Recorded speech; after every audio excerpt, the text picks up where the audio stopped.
Repete comigo assim, ó. Todas essas coisas serão acrescentadas.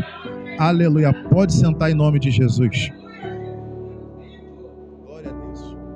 Irmãos, eu quero dizer a você que Deus é o Deus da providência. Deus é o Deus da providência. Olha o que a Bíblia nos ensina.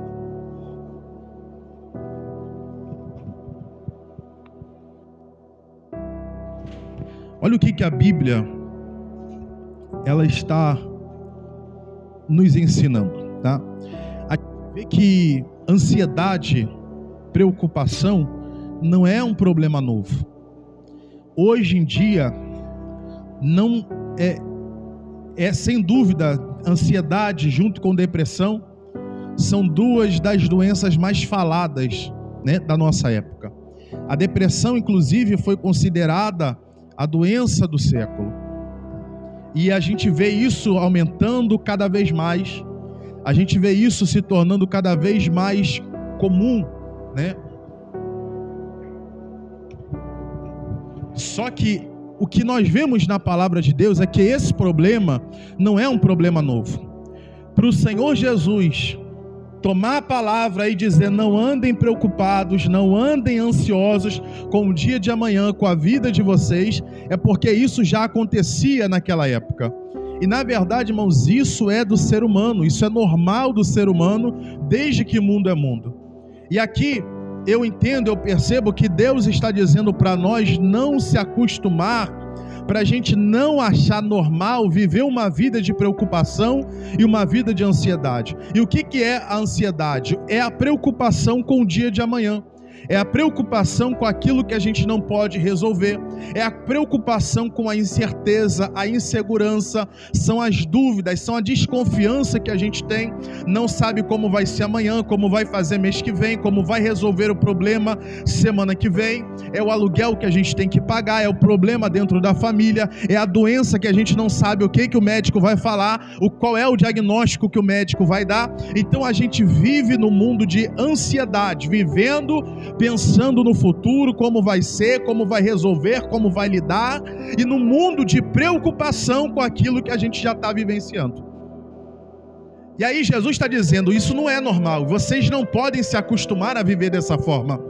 E você vê que já é o contrário do que o mundo ensina, porque o mundo hoje está cada vez mais adotando um discurso de que é normal ser ansioso, é normal ser depressivo, é normal viver angustiado, faz parte da vida, não tem o que fazer, tem que se acostumar. E Jesus está dizendo para você e para mim o seguinte: não é normal viver dessa forma, eu tenho algo diferente para a vida de vocês. E aí ele vai nos dar, irmãos, uma ordem. E olha isso, é uma ordem, não é um pedido, não é uma sugestão. É uma ordem. Ele diz o quê? Não tem ansiosos. Ou dependendo de como está na sua Bíblia, não sejam preocupados. Não andem ansiosos ou preocupados. Primeira coisa, irmãos, se não fosse possível, Jesus não ia mandar a gente fazer isso. Deus não vai te pedir nada que você não seja capaz de fazer. Segundo, Deus não vai te pedir nada que Ele não te dê condição de fazer. Se Jesus está dizendo não seja ansioso e não ande preocupado, é porque Ele está dizendo você sozinho até não consegue, mas quando Ele manda fazer, é porque Ele está dizendo eu vou te ajudar, eu vou te dar a condição, eu vou te dar os recursos necessários. E aí, o Senhor Jesus nos dá essa ordem, nos dá essa orientação, e ele diz o seguinte: não andem preocupados com o que vocês vão comer, beber ou vestir, que é justamente a maior preocupação do ser humano, é a preocupação material, é a preocupação financeira, é a preocupação com as contas, é a preocupação com os problemas do dia a dia. Só que quando ele diz isso, ele nos manda olhar para um cenário, nos olhar para uma situação. E qual é? Ele dá o exemplo das aves. E ele diz o seguinte: Deus cuida das aves, Deus cuida dos animais do campo, e Ele vai cuidar de vocês. Quando ele diz pra gente, não andem ansiosos ou preocupados, não é porque você tem que se tornar um lunático ou achar que tudo vai se resolver sozinho, mas é porque ele está nos dizendo, confia em Deus, porque Deus é quem vai sustentar vocês, Deus é quem vai providenciar na vida de vocês. E eu quero dizer para vocês, irmãos, o Deus que nós servimos é o Deus de providência. O Deus que nós servimos é o Deus que tira a solução de onde não tem jeito. No Velho Testamento, Deus era conhecido como Jeová Jirê. O que é o Jeová Jirê? É o Deus da providência, é o Deus que providencia, é o Deus que acha a solução aonde não tem mais solução, aonde não tem jeito, Ele abre um jeito, Ele abre o caminho, Ele abre uma porta. Quero dizer para você, não ande ansioso, porque o Deus que você serve é o Deus da providência. Você não sabe de onde vai tirar, mas Ele já tem uma resposta preparada. Você não sabe como vai fazer, mas Ele já tem solução preparada. Você não sabe nem o que vai ser, mas Deus já tem a resposta preparada. Quando Deus pede para Abraão levar o filho dele para o monte para sacrificar, os dois estão subindo o monte e no caminho o menino olha para Abraão e diz assim: Abraão, meu pai, eu vejo aqui que já tem a lenha, eu vejo que já tem o martelo, tem a faca, tem tudo que a gente precisa para fazer um sacrifício, mas está faltando o principal, que é o sacrifício, animal que vai sacrificar, porque o menino não sabia que na verdade o sacrifício seria ele, mas Abraão vira para o menino e diz: não se preocupe, porque Deus proverá, Deus vai preparar. Quando Abraão está lá no monte, perto de sacrificar o filho, o anjo grita para Abraão: Abraão, não faça isso. E quando Abraão olha para o lado, a Bíblia diz que ali tinha um animal pronto para ser sacrificado. Deus já tinha preparado tudo para Abraão. Então eu quero dizer para você, Jeová Jirê é o Deus que proverá na tua vida. A Bíblia fala de uma viúva, a viúva de Sarepta, que estava numa época de muita seca, viveu numa época de muita fome, muita crise, não tinham o que comer, todo mundo passando necessidade. Deus manda o profeta Elias na casa dela. Elias encontra ela do lado de fora, alguns gravetos, e aí ele diz assim: mulher, me dá um pouquinho de água. E quando ela vai e se dispõe a pegar água, ele diz assim, já era de escasso ter água, porque era uma época de seca, mas ele ainda assim pede água e ela se prontifica a dar água para ele. Quando ela está indo pegar água, ele diz assim: ó, e prepara também para mim um bolo, para eu comer alguma coisa. E ela diz assim: olha, meu senhor, se eu tivesse, eu fazia até 2 para você, mas eu só tenho um pouquinho lá que eu vou fazer para mim e o meu filho comer hoje, e amanhã nós morreremos, porque não tem mais nada dentro do armário, não tem comida nenhuma, só dá para hoje e depois a gente vai morrer. E aí Elias diz assim: ó, vai lá, faz para mim, porque a palavra que Deus mandou entregar para você é essa: durante todo o tempo de crise, a farinha da panela não vai acabar e o azeite da botija não vai faltar dentro da tua casa. A mulher acreditou na palavra de Elias, irmãos, e durante todos os anos de crise, todo mundo passou fome, todo mundo passou sede, os animais morreram, pessoas morreram, mas na casa daquela viúva, e viúva na Bíblia era sinal de pobreza, na casa daquela mulher pobre não faltou comida, não faltou bebida, porque Deus é o Deus da providência. Salmo 37, 25 diz: fui moço e agora sou velho, mas eu nunca vi um justo, um homem de Deus, uma mulher de Deus passar fome, nem a sua descendência mendigar o pão. Deus é o Deus da provisão na tua vida. Aí, irmãos, olha que coisa interessante. Eu já falei essa palavra para vocês algumas vezes, mas eu geralmente não lembro de falar o motivo, né? Mas uma vez eu e alguns irmãos lá da Casa dos Obreiros, nós estávamos tentando fazer um negócio, um empreendimento, estávamos tentando aproveitar uma oportunidade que surgiu para a gente, mas a gente não tinha o dinheiro que precisava. E aí eu lembro que eu fui orar uma terça-feira e eu dobrei o joelho na beira da cama e eu falei assim: poxa, Senhor, é uma oportunidade muito boa, é o que a gente está procurando há muito tempo, mas o Senhor sabe que o dinheiro que a gente tem não é suficiente.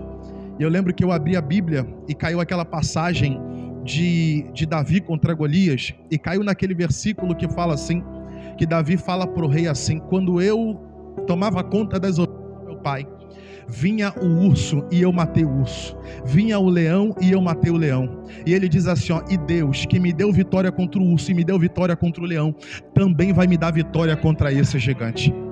Naquela hora eu entendi o que Deus estava falando. Se Deus já tinha me tantas vezes, não seria diferente, Ele ia me dar vitória. Aí a gente saiu, eu coloquei esse propósito diante de Deus, saiu, fomos conversar com as pessoas responsáveis, irmãos, e Deus abençoou de tal forma que o que a gente tinha foi a única coisa que a pessoa pediu, foi: eu só preciso de tanto, e era exatamente o que a gente tinha guardado. Eu quero dizer para você, Deus já te deu vitória tantas vezes, e Ele está dizendo: eu vou te dar vitória mais uma vez.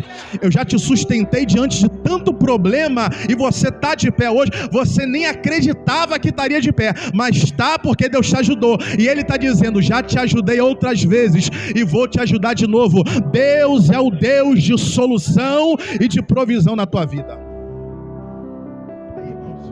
E por que Ele ajuda a gente? Primeiro, Ele ajuda, irmãos, porque Ele vê valor em nós. O texto, Jesus fala 2 vezes isso. Primeiro Ele compara com as aves e diz assim, ó: vocês valem mais do que as aves. E depois Ele fala dos animais do campo e Ele fala assim, ó: vocês são mais valiosos do que os animais. E no começo Ele diz assim, ó: a vida de vocês não é mais valiosa do que comida, bebida ou do que a roupa. Então Jesus está deixando muito claro, nós temos valor para Deus. Eu contei para você aqui o testemunho de Elias, eu falei do salmista Davi, e às vezes a gente vê esses testemunhos, ouve outras pessoas contando algum testemunho, como eu contei o meu testemunho aqui, e às vezes parece que é uma coisa muito distante, porque a gente fala de Elias, mas Elias era um homem de Deus, era um profeta que fez chover fogo do céu. Fala de Davi, Davi era o homem segundo o coração de Deus. Só que Jesus está dizendo o seguinte: vocês, não só Elias, não só Davi, não só os outros profetas, mas vocês são valiosos para Deus. Deus está dizendo para você: não se preocupe, você, talvez a sua família não te dê valor, talvez o seu patrão não te dê valor, talvez a sociedade não enxergue, talvez o governo nem saiba que você exista, mas Jesus está dizendo para nós: você tem valor para Deus. Para Deus você não é pequeno, para Deus você não é insignificante, você tem valor para Deus. Ele nos ajuda porque Ele também dá valor à nossa busca. Ele dá valor para a nossa dedicação. 2 Reis, capítulo 4, fala de uma mulher que ficou viúva e os seus filhos, como o marido dela deixou uma dívida muito grande, o credor veio pegar os 2 escravizados em troca da dívida que o marido deixou. Aí essa mulher, desesperada para não perder os filhos, procura o profeta Eliseu e diz assim: você sabe que o meu marido, teu servo, trabalhava para você, andava com você, ele era temente a Deus. Não era só um homem que ia para a igreja, porque ela diz assim, ó: ele andava com você, teu servo, ele aprendia com você, mas não era só isso não, ele era temente a Deus de verdade. Ele não era uma pessoa que ia para a igreja, ele tinha compromisso com Deus de verdade. Ele não era crente só dentro da igreja não, ele era crente dentro de casa, ele era crente na rua, ele era um homem de Deus de verdade. Ela diz para o profeta: você sabe disso, ele era um homem de fé, um homem que tinha testemunho. Aí Eliseu diz assim, ó: se era homem de Deus, não pode deixar os filhos dele ser escravizados dessa forma. Me diz o que você tem na sua casa. Ela diz assim, ó: eu só tenho um pouquinho de azeite. Pois bem, para Deus o pouquinho que você tem é suficiente. Deus usa o profeta para multiplicar o azeite dela e diz assim, ó: pega o que você tem, vende, paga a dívida e vive do resto. Deus deu tanto para aquela mulher que foi suficiente não só para pagar a dívida, que não era pouca, mas para viver o resto da vida com aquilo que Deus deu. Ei, irmãos, Deus dá valor para a sua busca por causa da fidelidade daquele homem, da memória daquele homem, da integridade daquele homem. Deus não deixou a família dele morrer de fome. Eu quero dizer para você, quando você vem para a igreja, Deus está vendo. Quando você ora na tua casa, Deus está vendo. Quando você tem compromisso com Deus, Deus está vendo. E a sua busca para Deus tem muito valor, irmãos. por isso que Deus provê. E aí, o Senhor assim, não andem ansiosos. Por quê? Porque os gentios que fazem isso são os ímpios. Quando ele fala de gentil, era uma expressão que eles usavam para as pessoas que não eram do povo judeu, ou seja, que não tinham compromisso com Deus.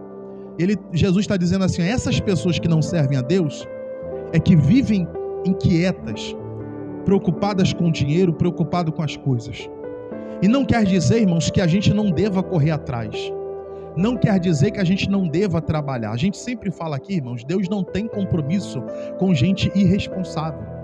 Deus não abençoa gente que faz as coisas de qualquer jeito. Você não pode achar que não vai fazer nada, vai cruzar os braços e ficar de braço cruzado e que Deus vai resolver tudo por você, porque Deus não trabalha assim. E nem pode também agir de qualquer jeito, fazendo tudo errado e achar que Deus ainda vai abençoar. Jesus não está dizendo isso, só que Jesus está dizendo o seguinte: vocês vão fazer e Deus vai honrar o esforço de vocês. Qual que é a nossa preocupação? É se o nosso trabalho vai ser suficiente, é se o nosso salário vai ser suficiente, é se o nosso esforço vai dar resultado. Essa é a nossa preocupação. O que Jesus está dizendo não faz nada. Não é isso. Ele está dizendo, faz e não se preocupe, porque vai dar certo. Não se preocupe, porque o que vocês vão fazer, Deus vai abençoar e vai dar resultado. Não é só fazer, irmão. Você tem gente aí trabalhando quase que 24 horas por dia e o dinheiro nunca é suficiente e nunca consegue resolver tudo. Não é só fazer. Jesus está dizendo, não basta fazer, tem que colocar Deus como prioridade, porque quando Deus está na frente, o teu trabalho, o teu esforço, o pouco que você tem, Deus prospera e multiplica. O que Jesus está pedindo de nós, Ele está mandando a gente fazer coloque em primeiro lugar. Ele diz, buscar em primeiro lugar o reino dos céus. O que o ímpio faz? Não vou na igreja porque eu tenho que trabalhar. Não posso fazer isso porque eu tenho outras prioridades. No momento eu não posso. O ímpio pode até falar que ama a Deus, que gosta de Deus, que serve a Deus, mas a prioridade dele nunca foi Deus. E como que a gente sabe qual é a nossa prioridade? É o tempo que a gente gasta. Aonde nós passamos a maior parte do nosso tempo? Com o que é que a gente gasta a maior parte do nosso tempo? Você tem um dia de 24 horas e a gente às vezes diz assim, não tenho tempo, não deu tempo, mas tempo é questão de prioridade, irmãos. Tempo é questão de prioridade. O que é prioridade pra gente, o que é importante, a gente pode não ter tempo, mas a gente para fazer. O teu filho é uma prioridade. Se teu filho passar mal, irmão, você briga até com teu patrão, sai da empresa e vai cuidar do teu filho, porque ele é prioridade. Os seus negócios são prioridade. Aí tem gente que briga até com a família, mas ele não larga o negócio, não larga o empreendimento, porque aquilo é uma prioridade. Tempo não é questão de sobrar, irmãos. Tempo é prioridade, porque Deus não pode vir no final. No final do dia, se sobrar tempo, eu vou orar. No final do dia, se der tempo, eu vou na igreja. No final de semana, se eu estiver bem, eu vou no culto. Deus não pode ser no final, se sobrar, se der, se eu conseguir. Jesus está dizendo, Deus tem que vir em primeiro lugar. Porque quando a gente coloca Deus em primeiro lugar, irmãos, Ele cuida das outras coisas. Quando a gente coloca Deus na frente da nossa vida, Ele cuida das demais coisas. E sabe o que o diabo tenta fazer com a gente? Deixar a gente tão preocupado, tão ansioso, que a gente não ora. Deixar a gente tão nervoso, estressado, inquieto, que a gente não lê a Bíblia. Deixar a gente tão perturbado que a gente não consegue participar do culto. E quando vem, a cabeça está lá na China. Eu já contei isso várias vezes para vocês, irmãos. Teve uma vez, eu estava numa dessa aí, cheio de coisa para resolver, conta para pagar, problema para resolver. Na época eu morava ainda na casa dos obreiros. Aí peguei o ônibus para a Granja de Betânia, tô dentro do ônibus, mexendo no celular, porque quando a gente está com a cabeça na lua, a gente faz tudo menos o que é importante. E aí o celular descarregou dentro do ônibus. Eu lembro até hoje que eu estava passando ali na altura do Manuel Honório. Aí não tinha o que fazer, eu não conseguia dormir porque a cabeça estava cheia. Eu peguei a Bíblia na mochila para ler. Aí na hora que eu peguei a Bíblia, já me deu estalo. Eu só peguei a Bíblia porque o celular descarregou. Senão eu estava vendo besteira no celular até agora. Ali eu já vi que a minha prioridade estava errada. Mesmo vindo para a igreja, estava no culto, mas ainda assim eu estava entendendo, Deus já estava me chamando a atenção, a sua cabeça está fora do lugar. E aí, quando eu abri a Bíblia, caiu numa passagem no livro de Hebreus que diz assim, ó, que a gente não deve se preocupar. E ele diz, porque eu não te deixarei, nem te desampararei. Ali Deus me deu um puxão de orelha. Você está tão preocupado que você já não está lendo mais a Bíblia. Está tão ocupado, preocupado, tentando resolver 1001 coisa e já não está mais tendo tempo de oração. E quando ora não tem qualidade. Ora e dorme na oração. Ou então fala com Deus e de repente você já parou de orar e está pensando no mundo da lua e um monte de outras coisas. Deus estava me lembrando, eu estou cuidando de você, não se desespere. E quantas vezes, irmãos, a gente está assim? Quantas vezes a nossa qualidade no relacionamento com Deus acabou porque a gente está preocupado. E aí olha o que o Senhor Jesus falou. Qual de vocês, com toda a preocupação de vocês, conseguiu aumentar um côvado da sua estatura? Côvado, gente, era uma medida de 45 centímetros. O que ele está dizendo? A preocupação de vocês ajudou em quê?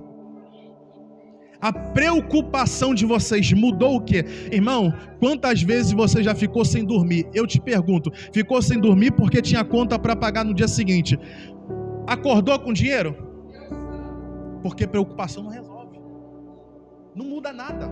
Ficar preocupado não muda nada. Só faz a gente não ter paz. Quantas vezes a gente paga o aluguel desse mês? Aí a gente já começa a pensar no mês que, meu Deus, paguei o desse mês no sufoco, mas como é que eu vou fazer mês que vem? Deus te deu vitória esse mês, mas você não vai conseguir ficar tranquilo, não vai conseguir desfrutar. Por quê? Porque a sua cabeça já está no amanhã, já está ansioso de novo. Sabe o que Deus está nos lembrando? Que Ele está cuidando de nós. Ele está dizendo o seguinte, Deus te ajudou hoje, amanhã é outra luta, mas amanhã Deus vai te ajudar de novo. Só que, irmãos, veja bem, com Deus é assim, ó. Deus não mostra o caminho inteiro. Deus só mostra o próximo passo. Deus não mostra para você daqui a uma semana, daqui a um mês o que Ele vai fazer. Ele só te deixa ver o agora. Ele promete que vai cuidar de nós todos os meses. Sim ou não? Ele está prometendo isso. Eu vou ajudar vocês todos os meses. Não é só janeiro não. É janeiro, fevereiro, março até dezembro. Só que a gente fica assim, tá, o Senhor abençoou janeiro. Ou o Senhor abençoou dezembro. Em janeiro eu resolvi os problemas de dezembro. Mas agora é janeiro e o problema é dobrado. A conta é dobrada. A dificuldade é dobrada. Tem 1001 coisa para resolver. Aí a gente fica pensando assim, e aí, como é que vai ser? Porque o jeito que eu dei em dezembro não dá para dar em janeiro. Agora não funciona mais. E a gente começa a pensar nisso. Só que Deus fez a promessa, eu vou ajudar todos os meses. Só que Ele não mostra o que vai fazer. Sabe por quê, irmãos? Porque Deus, Ele quer nos ensinar uma coisa chamada dependência. Deus quer ensinar a gente uma coisa chamada confiança.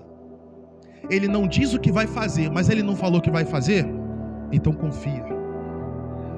Ele não disse como Ele vai dar o jeito. Ele não disse que vai dar um jeito, então confia. Só que aí a gente perde a paz, porque como a gente não está vendo nada acontecer, parece que Deus não está trabalhando, parece que Deus está em silêncio, aí a gente perde a paz, a gente perde o sono. Deus está dizendo para você, descansa, porque você descansa, mas Deus está trabalhando. Você dorme, mas enquanto você dorme, Deus está preparando solução. Você fica tranquilo, mas enquanto você descansa, Deus está preparando a solução e a vitória.